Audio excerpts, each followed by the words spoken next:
Job లేక ఇబ్బంది పడుతున్నారా? అయితే మెడికల్ కోడింగ్ మీకు మంచి ఆప్షన్. వెంటనే కాల్ చేసి కోర్సులో జాయిన్ అవ్వండి. నమస్తే రమగారు. నమస్తే జయ. రమగారు, అక్షయ తృతీయ ఈ నెలలోనే ఉంది మనకి. వైశాఖ శుద్ధ తదియ. విపరీతమైన యాడ్లు, అన్ని బ్రాండ్స్ అదే కనపడతాం. నేనే ప్రమోట్ చేస్తున్నా, నేనే ప్రమోట్ వీడియోస్ చేస్తున్నా. చేస్తున్నా. ముకుంద వాళ్ళు మనతో ఉన్నారు కదా, సో రెగ్యులర్ గా వాళ్ళ వీడియోలు, కాన్సెప్ట్స్, అంటే నిజంగానే తగ్గింపులు కూడా కనిపిస్తా ఉన్నాయి రమగారు. దాంతో అసలు అక్షయ తృతీయ అనగానే ఏమైపోతుంది, ఇప్పుడు అక్షయ తృతీయ అనగానే ఎంతసేపు గోల్డ్ గురించే మాట్లాడుతున్నా కదా. అవును, ఇదే కాన్సెప్ట్ వచ్చేసిందండి. అక్షయ తృతీయ అంటే బంగారం కొనుక్కోవటం అంతే. బిజినెస్ వాళ్ళు, బంగారపు షాపుల వాళ్ళు సౌత్ ఇండియాలో విపరీతంగా ప్రమోట్ చేశారు జయ. వాళ్ళే తీసుకొచ్చారు దీన్ని రంగం మీదకి. కుబేర లక్ష్మి అంటారు, వైభవ లక్ష్మి అంటారు, ఇంకేదో లక్ష్మి అంటారు. లక్ష్మీదేవి మీ ఇంట్లోకి రావాలంటే ఇవాళ మీరు బంగారం కొనకపోతే మీ ఇంట్లోకి రానే రాదంటాడు. ఇప్పటిదాకా నేను ఒక్క అక్షయ తృతీయ కూడా కొనలేదు జయ. కొనుక్కోలేదు, మా ఇంట్లో లేదు అసలు, మేము ఎవరం చేయం. ఓకే, కుదిరినప్పుడు కొనుక్కుంటాం. అది కుదిరితే కొనుక్కోవటం. చైత్ర వైశాఖ మాసాలు వసంత ఋతువు. ఈ వసంత ఋతువులో వచ్చే రెండో మాసం వైశాఖ మాసం. ఈ వైశాఖంలో వచ్చే తృతీయ రోజున ఇక్కడ ఈ ఒక రోజుకి ఎన్ని అద్భుతమైన విషయాలు చెప్తారో. నరసింహస్వామి ఆవిర్భవించిన రోజు అంటారు, ప్రహ్లాదుడికి కనపడిన రోజు. ఒక పాయింట్ ఒక చోట చెప్తారు.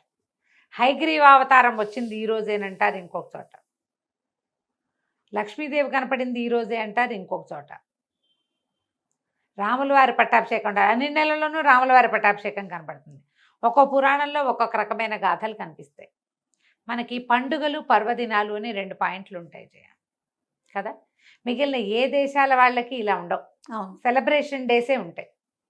మనకి 2 వేరు. సెలబ్రేటింగ్ డేస్ వేరు, ఆస్పీషియస్ డేస్ వేరు. ఆస్పీషియస్ సెలబ్రేషన్ డేస్ ఏమో పండగలు, మనం పండగ చేసుకుంటాం ఎవరి తరహాలో వాడు. ఆస్పీషియస్ డేస్ అంటే పర్వదినాలు, పవిత్రమైన రోజులు. వాళ్ళ ఒట్టి పవిత్ర దినాలే ఉంటాయి అన్ని, అప్పుడే సెలబ్రేషన్స్. మనకు అది వేరు, ఇది వేరు. పైగా ఒక్కొక్క రాష్ట్రంలో, ఒక్కొక్క ప్రాంతంలో, మన రాష్ట్రాలు, తెలుగు రాష్ట్రాల్లోనే ప్రాంతాల వారీగా ఈ పూజా విధానాలు కొంచెం మారుతాయి. ఈ అక్షయ తృతీయ నాడు ఏంటంటే ఈ రోజున ఏది చేసినా అది అక్షయం అవుతుంది. శుభం, అది పాయింట్. శుభం కాదు, డబల్ త్రిబుల్ అవుతుంది. ఓహో, అక్షయం అవుతుందా? అక్షయం అవుతుంది, అక్షయంగా అవుతుంది. అక్షయంగా అవటం అంటే ఏంటంటే అబండెన్స్ ఉంటుంది, చాలా సమృద్ధి, వృద్ధి చెందుతుంది. 1 గ్రామ్ బంగారం ఇప్పుడు కొనుక్కుంటే ఏడాదంతా మనకు బంగారం కొనుక్కునే అవకాశం లభిస్తుంది. ఈ అక్షయం అవుతుందన్న ఒక పాయింట్ పట్టుకొని మనకి బంగారానికి ప్రమోషన్ జరిగింది. ఇది మంచిదే. బంగారం కొనుక్కుంటాం, ఈ రూపాయన అయినా మనకు బంగారం అవసరం కదా. పెట్టుబడులకు అవసరము, ఆడపిల్లలకి ఇచ్చుకోవడానికి అవసరము, మనకే ఏదైనా ఏమన్నాలి దాన్ని, డబ్బు ఆపదకి ఆదుకునే బంగారం.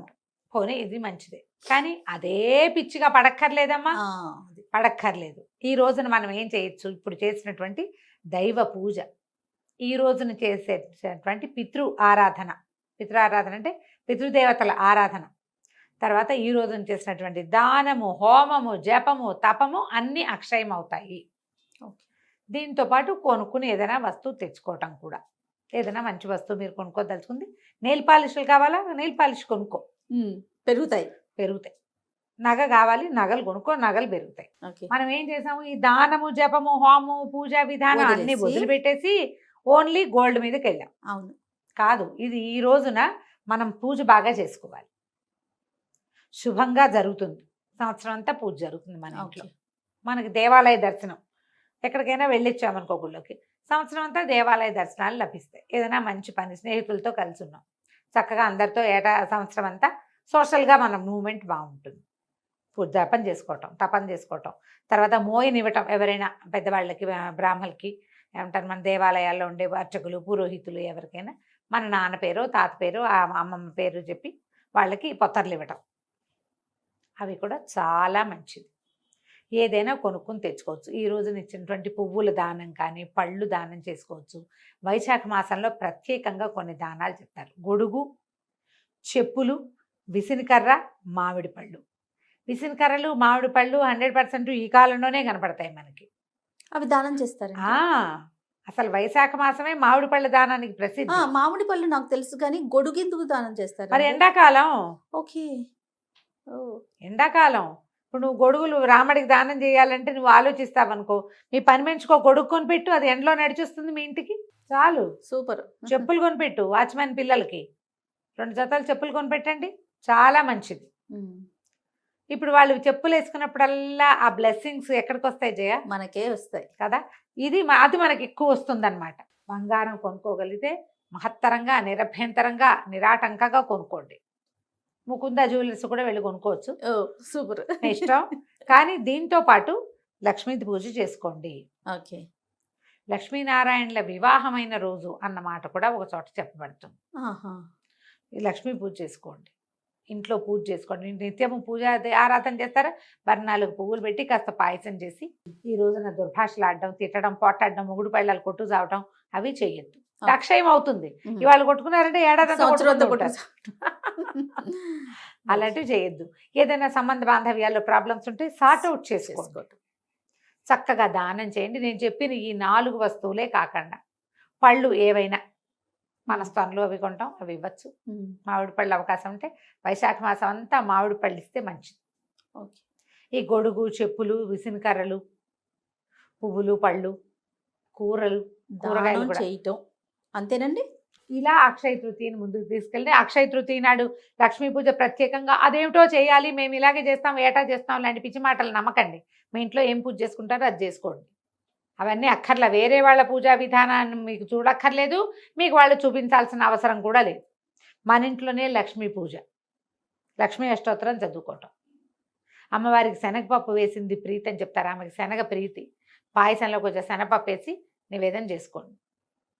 లేకపోతే ఏ బూర్లో వండండి, మీకు చేత వస్తే బూర్లో బొబ్బట్లో వండుకోండి, మైసూర్పాకు లాంటిది చేసుకోండి, చక్కగా నివేదన చేయండి. అమ్మ తల్లి ఏటా చక్కగా మేము ఇలాగే పూజ చేసుకునేలాగా, ఏడాదంతా చేసుకునేలాగా ఇవ్వని చక్కగా దండం పెట్టుకోండి. ఇంట్లో పెద్దవాళ్ళు ఉంటే వాళ్ళ చేతికి 2 అక్షింతలు ఇచ్చి అక్షింతలు వేయించుకోండి. చిన్నపిల్లలు ఉంటే మీరే వాళ్ళకి వేయండి. ఇల్లు శుభ్రంగా ఉంచండి. ఈ రోజున ఏవి చెత్తలు అవి ఇవి బూజులు దులపటాలు అవి చేయబోకండి. ఏడాదంతా దులుపుకుంటూనే ఉండాల్సి వస్తారు మీరు. ఓకే. ఇల్లు క్లీన్గా ఉంచుకోండి. పని వాళ్ళతో తిట్టి పోట్లాడి గొడవ పెట్టుకోవద్దు. పక్కింటి వాళ్ళతో తగాదాలు పడకండి. సాధ్యమైనంత ప్రశాంత చిత్తంతో ఒకటి ఉండండి. అది అక్షయంగా మీకు మళ్ళీ లభిస్తుంది. ఇదే అక్షయ తృతీయ. ఇంతకంటే పెద్దగా ఏమీ చేయక్కర్లేదమ్మా. కొనుక్కోగలిగితే కొనుక్కోండి. నిన్న ఎవరో గురువుగారు చెప్తున్నారు, ఒకవేళ మీరు బంగారం కొనలేకపోతే లవణం కొనుక్కోమంటున్నారు. ఉప్పు కొనుక్కోవచ్చట ఈ రోజున. ఉప్పు కూడా బంగారంతో సమానము అని నేను ఎప్పుడు వినలా, ఆయన ఎవరో చెప్పారు. నేను మంచి మాటే, అంతేగా. ఏం కొనలేకపోయామని దిగులు పడకుండా ఏదో ఒకటి కొనుక్కొచ్చుకోండి హాయిగా. మీరు సరే బంగారం అంటే మీ ఇష్టం, ఇంకేం కొంటారు? ఏం కొన్న చేయాలి, వంటింట్లోకి ఏం కొనుక్కోరా? అలా అక్షయ తృతీయ వ్యవహారంగా నేను ఎప్పుడు చేయలేదు. ఒకవేళ కొందలుచుకుంటే అలా ఏదైనా అనిపించింది అనుకో, ఏదో ఒకటి యుటెన్సిల్ ఉంటాయి కదా ఇంట్లో, సామాన్లు అవసరమైనవి, అవి కొనేస్తారా? పూజ చేసుకుంటాం. పర్వదినం అంటే పూజ పెంచుతాను చేయ, నా స్టైల్ అది. ఏదైనా సరే ఓకే. పూజా విధానాన్ని కొంచెం ఏ దైవానికి సంబంధించిందిగా చెప్పబడుతుందో వాళ్ళ ఇంకో 2-3 స్తోత్రాలు అదనంగా చదువుకుంటారు. ఈ రోజువారీ నివేదన కాకుండా ఇంకేమైనా కొంచెం తయారు చేస్తా. నేను పోటాట్లు గిటాట్లు వాటి జోలికి నేను వెళ్ళను. అదే కదా, అది జరగవు సాధారణంగా. ఎవరి గొడవల్లోకి నేను వెళ్ళను. అవును. ఓ దండం పెట్టుకుంటాను, ఎక్కువ కృష్ణారామ అనుకుంటాను నేను, అంతే. రైట్ రవి గారు, నమస్తే. నమస్తే.